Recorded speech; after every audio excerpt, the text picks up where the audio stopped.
The night air along the Appalachian Trail had an eerie stillness, broken only by the rustling of leaves and the distant cry of some unseen creature. Sam had been hiking the trail for the past 3 days, eager to experience the legendary beauty of the Blue Ridge Mountains. He had read stories about the Appalachian Trail, stories of strange disappearances, ghostly figures, and unnatural sounds in the night, but he had laughed them off. Superstitions, he thought. Legends passed down to scare children and gullible tourists.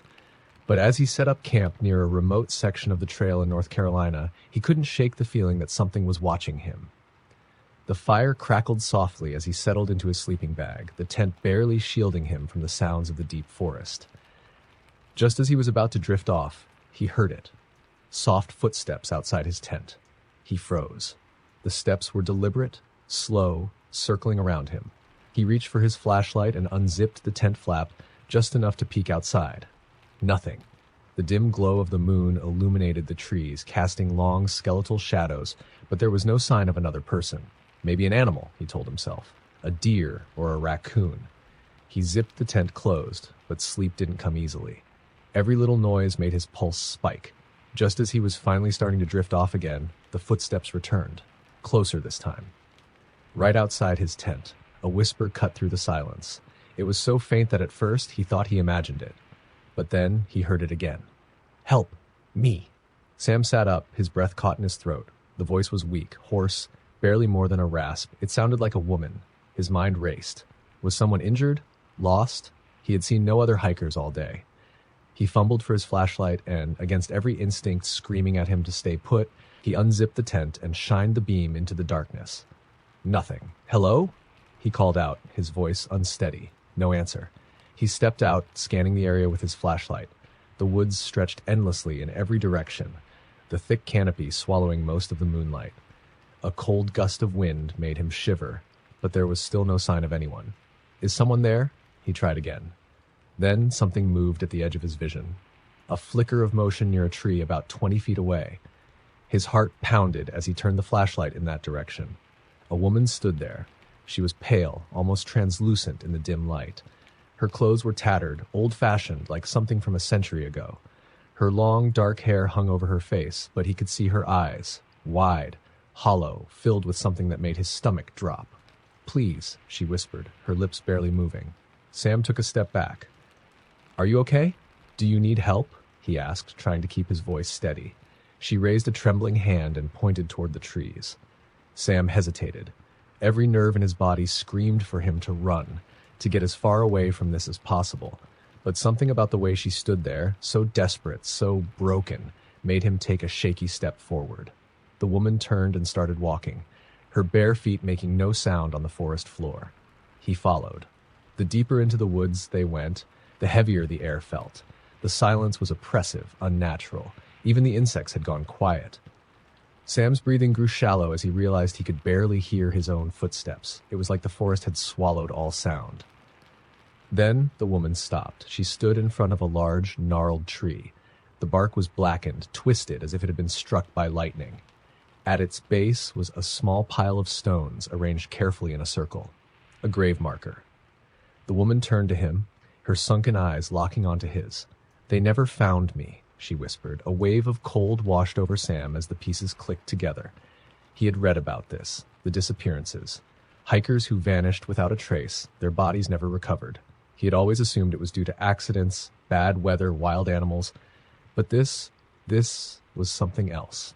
A breeze stirred the leaves, carrying with it a sound, a whispering, a rustling, like voices carried on the wind. It grew louder, surrounding him, pressing in.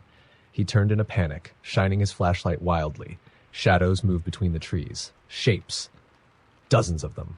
Watching. His breath hitched. He spun back toward the woman, but she was gone. A guttural growl rumbled from behind him.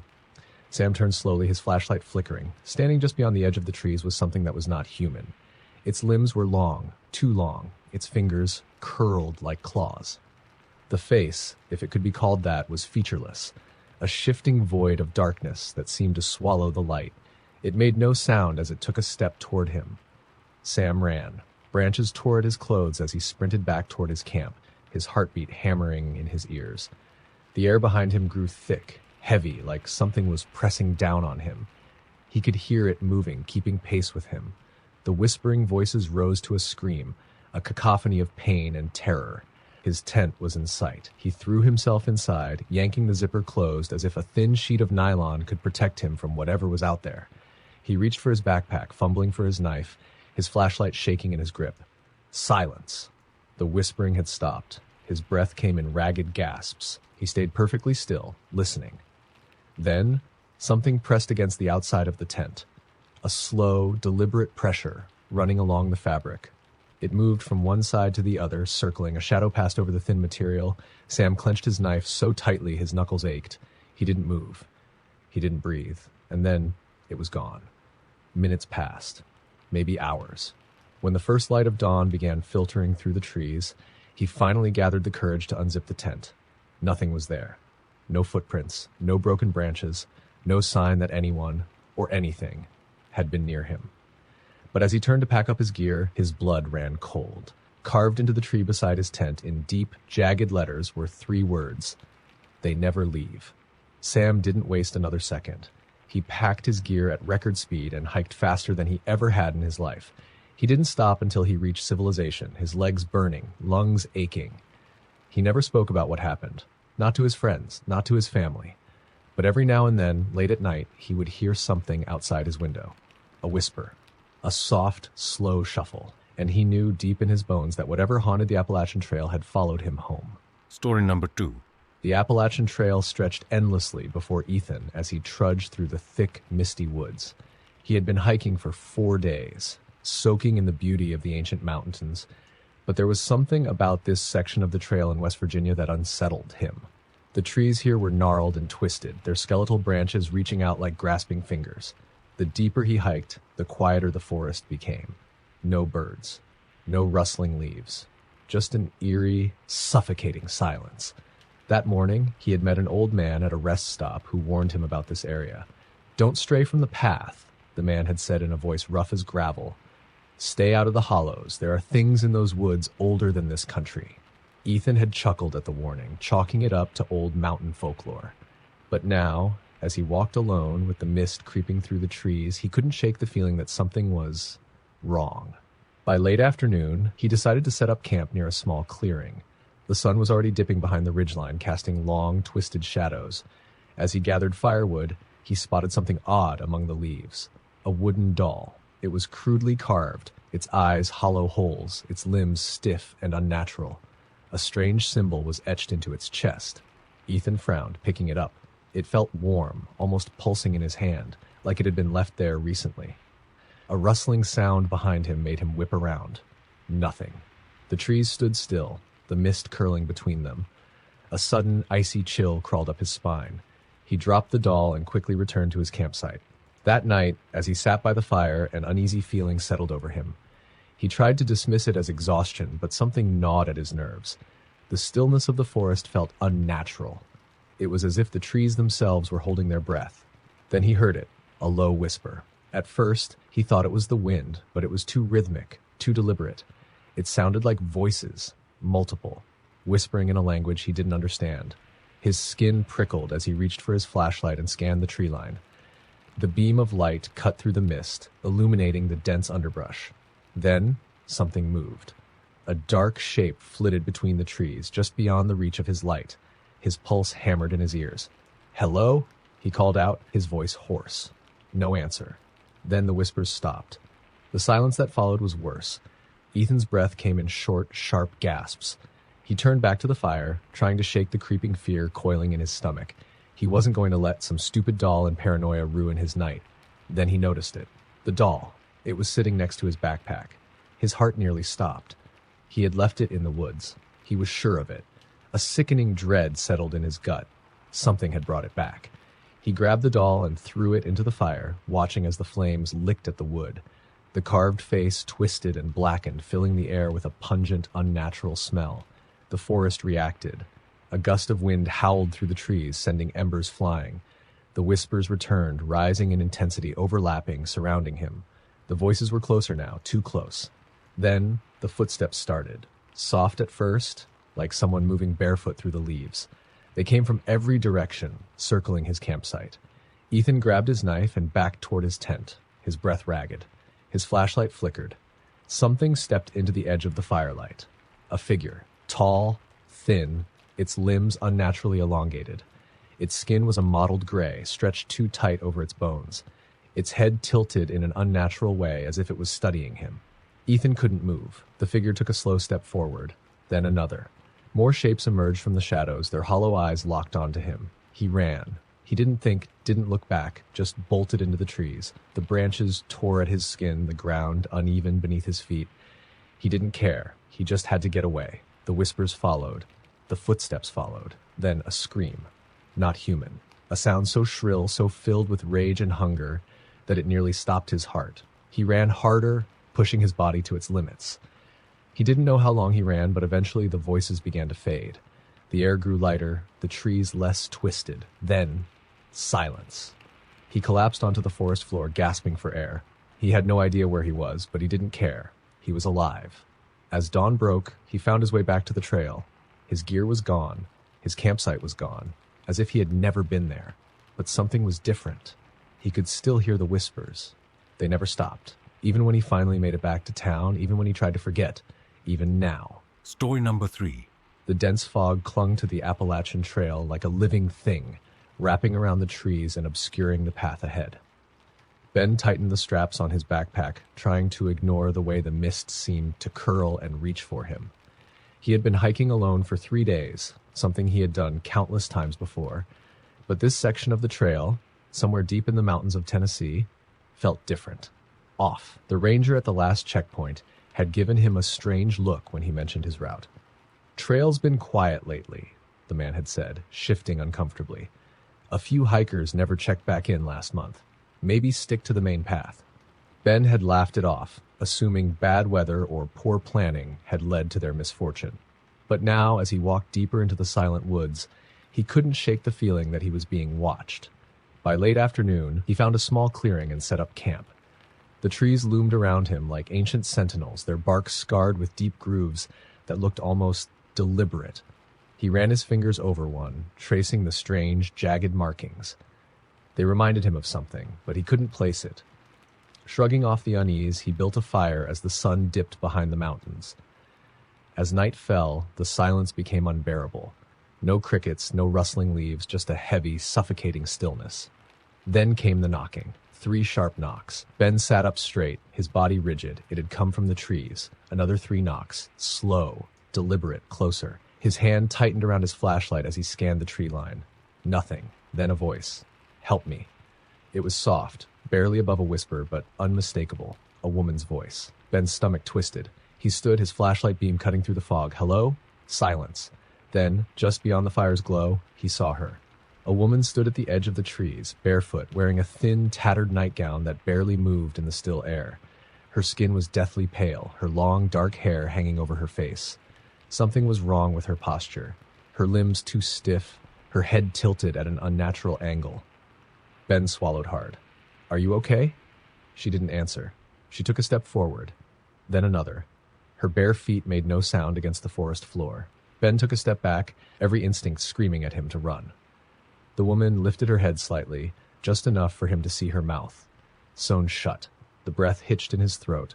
The fire crackled between them, its flickering light making her shadow stretch unnaturally across the ground. Then she moved. Not walked. Moved. In an instant, she was inches from the fire, her body jerking unnaturally, her head twitching violently.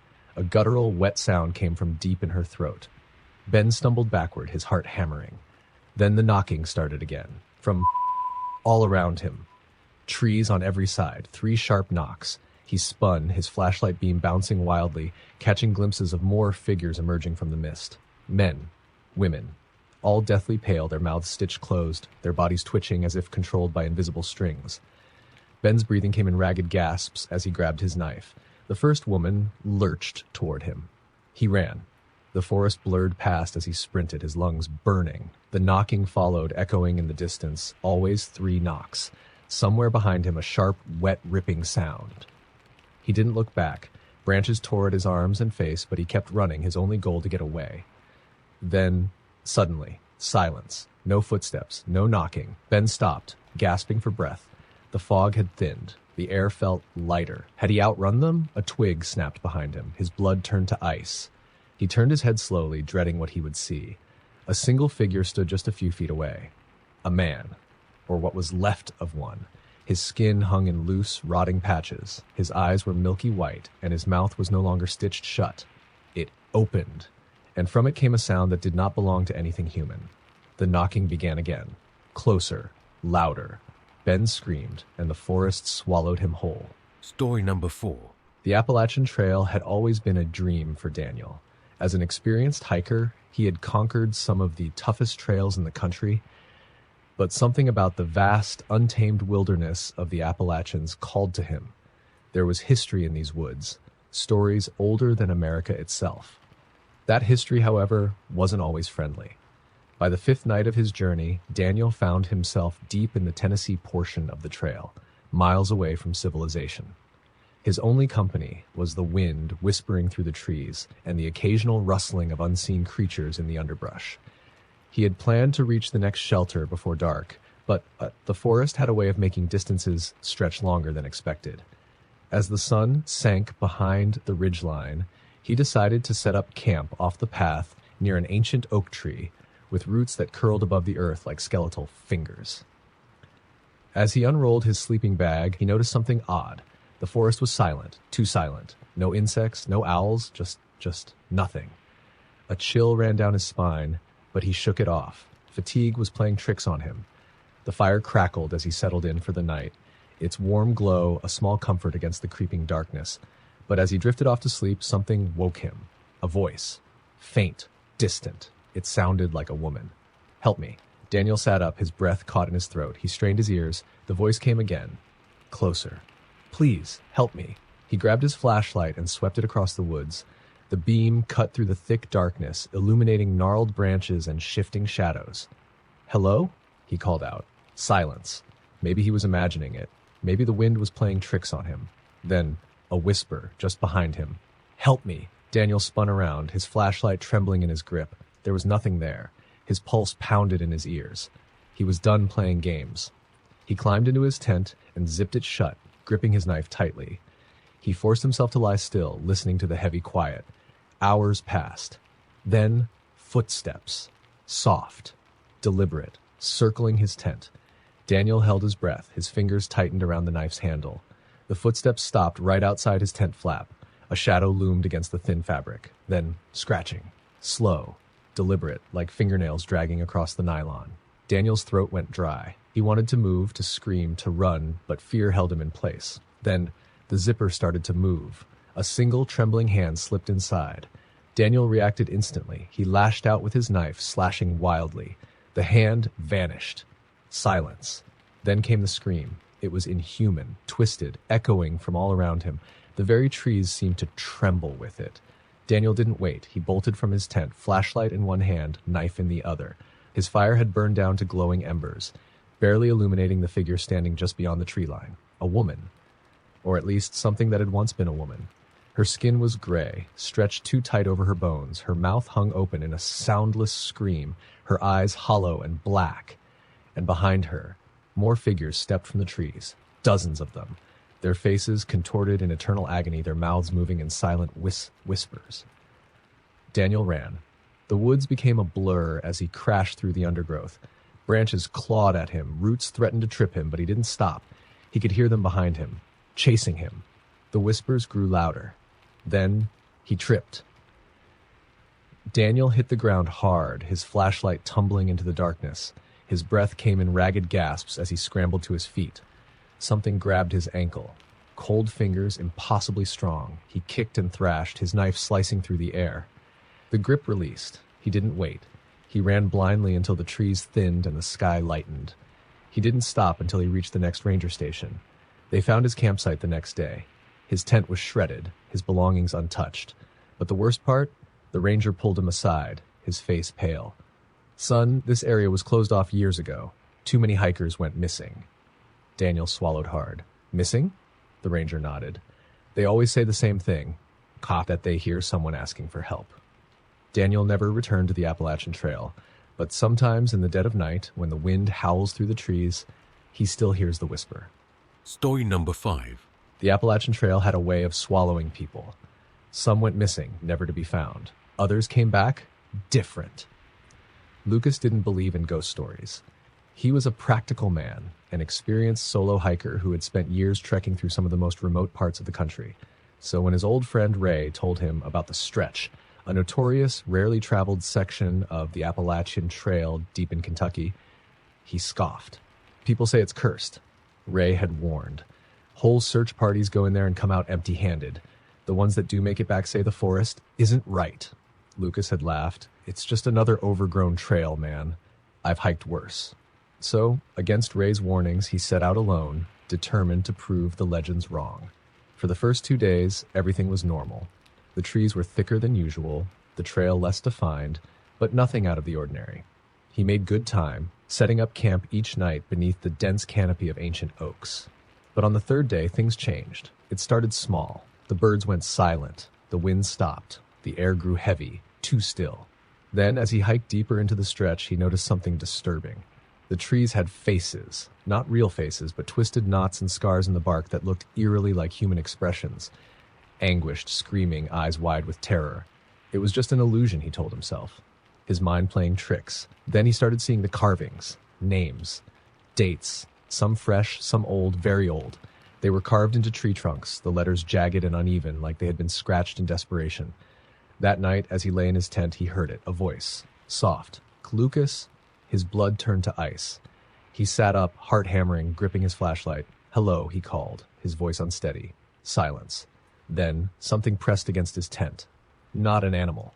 It didn't sniff or scratch. It just pressed. Slowly, deliberately. Lucas lunged for his knife and yanked the tent zipper open, his flashlight cutting through the darkness. Nothing. But the trees had moved. He was sure of it. His fire, his gear, even his backpack, all were in the same place. But the trees surrounding his camp were closer. He didn't sleep. By dawn, he was packed and moving. Fast. As he walked, the woods changed. The trees seemed taller. Their trunks warped. Their bark blackened like something had burned them long ago. The path, which had been clear the day before, now twisted in impossible directions. Then he saw the cabin. It stood in a small clearing.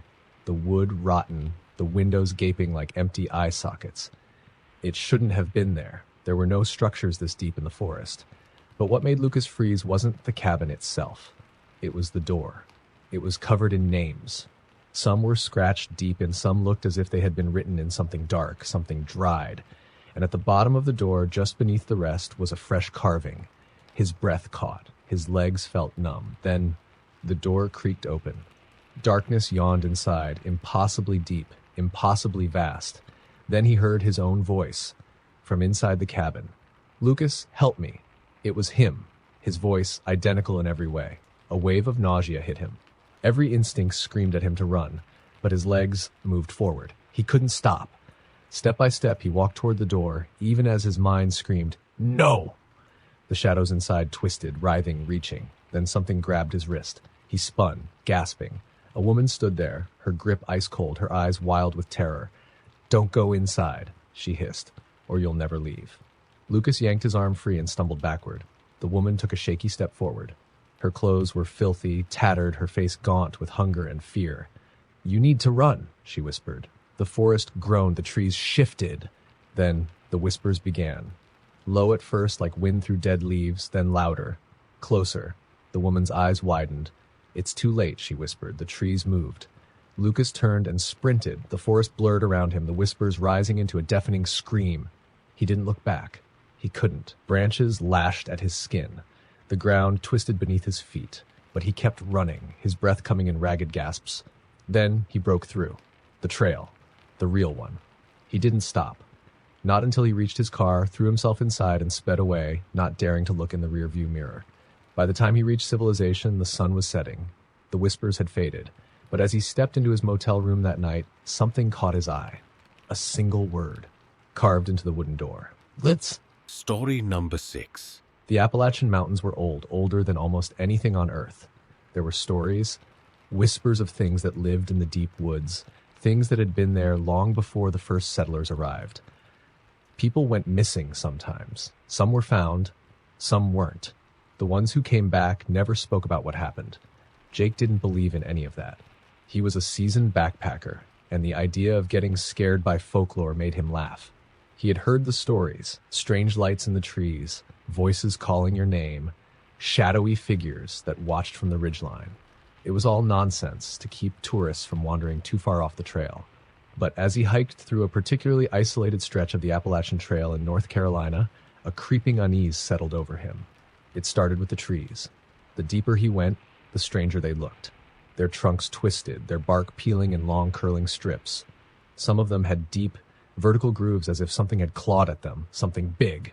Then came the silence. No birds, no insects, no rustling leaves, just the sound of his own footsteps. By the time he made camp that evening, the feeling had worsened. He couldn't shake the sensation that he wasn't alone. As he built his fire, something caught his eye, a shape just beyond the tree line. A man.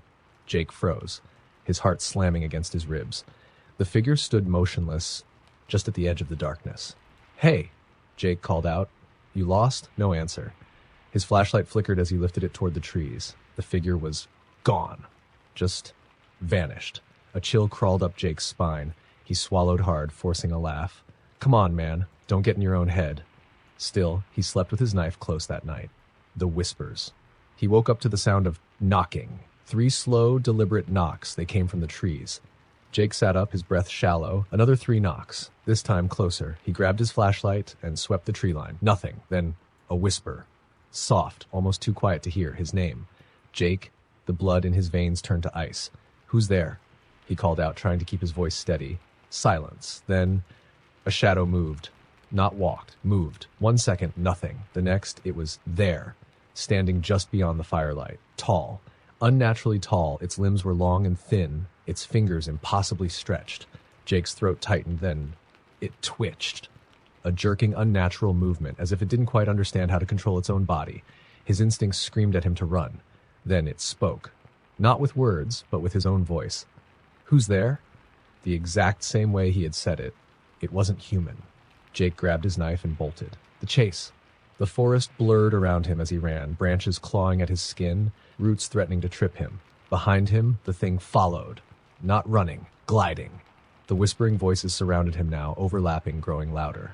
"Jake, Jake, Jake." His lungs burned, his legs screamed.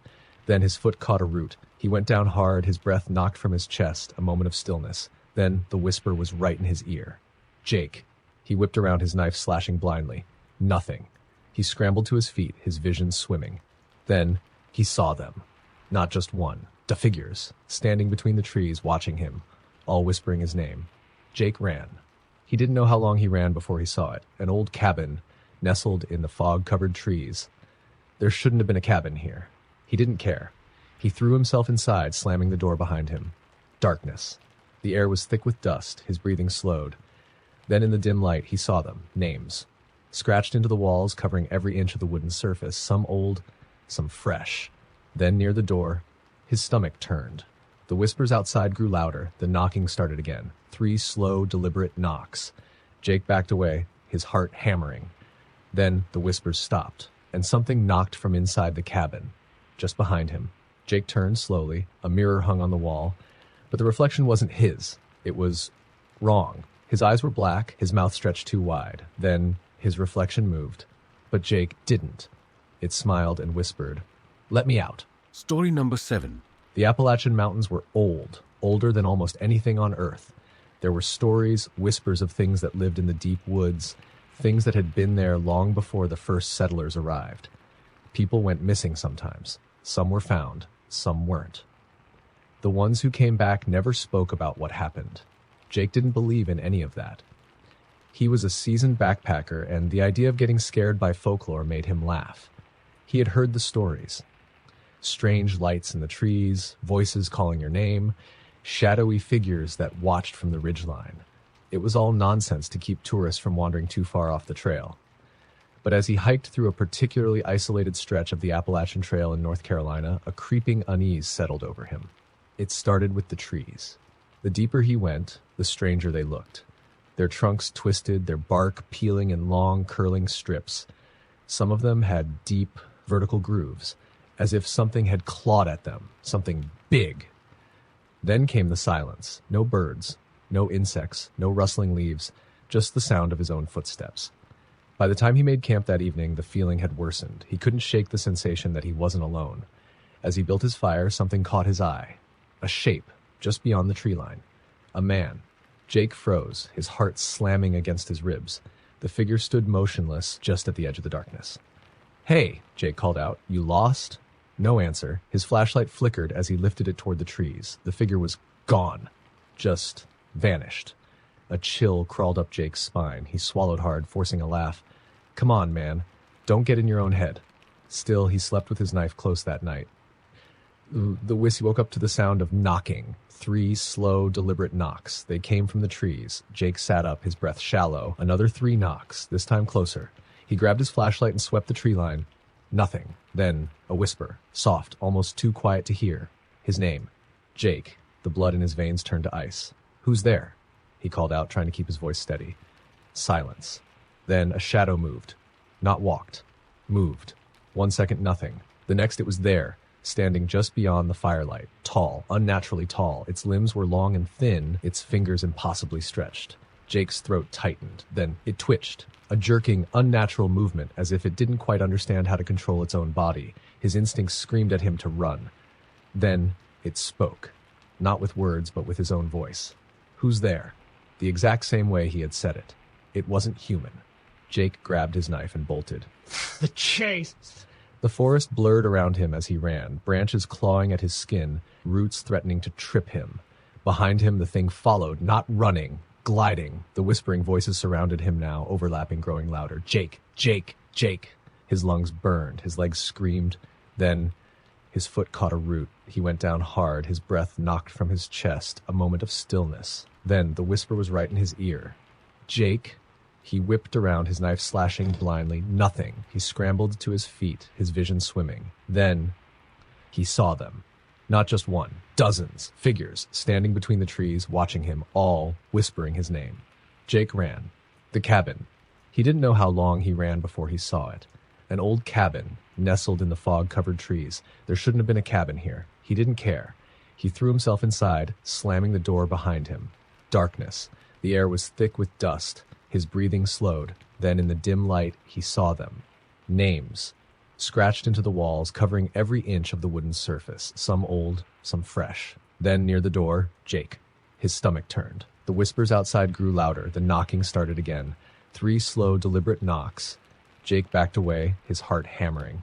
Then the whispers stopped, and something knocked from inside the cabin, just behind him. Jake turned slowly. A mirror hung on the wall, but the reflection wasn't his. It was wrong. His eyes were black, his mouth stretched too wide. Then his reflection moved. But Jake didn't. It smiled and whispered, "Let me out." Jake screamed. Story number 8.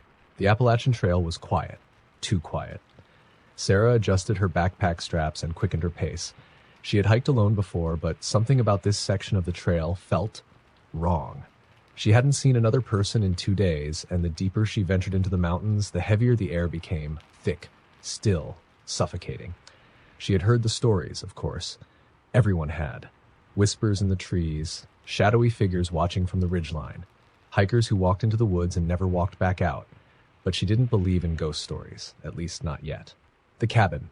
As the sun dipped behind the hills, Sarah realized she wouldn't make it to the next shelter before dark. She needed to set up camp soon. Then she saw it. A cabin, half hidden by the thick foliage. It was old. Too old. The wood was gray with rot, the windows dark and empty. But it was shelter. Sarah hesitated. Something about the place made her skin crawl. But night was falling fast, and she didn't have many options.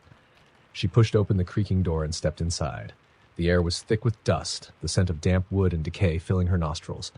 Inside, a single chair sat in the center of the room, and on the walls, names, hundreds of them, some carved deep into the wood, others written in a dark, rust-colored stain. A shiver ran down her spine. Then, her breath caught in her throat. Near the door, scratched into the wood, "Sarah!" Her stomach twisted. No, that wasn't possible. She had never been here before. A loud bang from outside made her jump. Her flashlight flickered. Sarah swallowed hard and turned toward the door. Something was moving in the trees. The whispers. She stood frozen, heart hammering. Then the whispers began. Soft, faint. Her name. She yanked her flashlight up and scanned the tree line. Nothing. But the whispers didn't stop. They were inside the cabin now. Behind her. Her breath hitched as she turned, the flashlight shaking in her hands. The chair was no longer empty. Something was sitting in it. A woman, or at least what was left of one. Her skin was gray, stretched tight over sharp bones. Her lips were sewn shut with thick black thread, and her eyes empty, dark pits. Sarah stumbled back, slamming into the wall. The woman's head twitched. Then she stood. Her movements were unnatural, as if she was being pulled by invisible strings. Sarah's body screamed at her to run, but the whispers had turned into something else now. Laughter. Low. Twisted. And it was coming from inside her own head. She bolted for the door. The trees seemed closer now, pressing in around the cabin like a living thing. She ran. The whispers followed. Branches clawed at her arms. The ground twisted beneath her feet. Then, footsteps. Fast. Right behind her. She didn't look back. Didn't dare. She sprinted blindly, heart slamming against her ribs. Then, the ground disappeared. She tumbled down a steep embankment, crashing through the underbrush. Pain exploded through her body as she hit the forest floor. Silence. She gasped for breath, her limbs shaking. Then, slowly, she turned her head. The cabin was gone, as if it had never been there. But something else was. A single wooden chair sitting in the clearing, empty, waiting.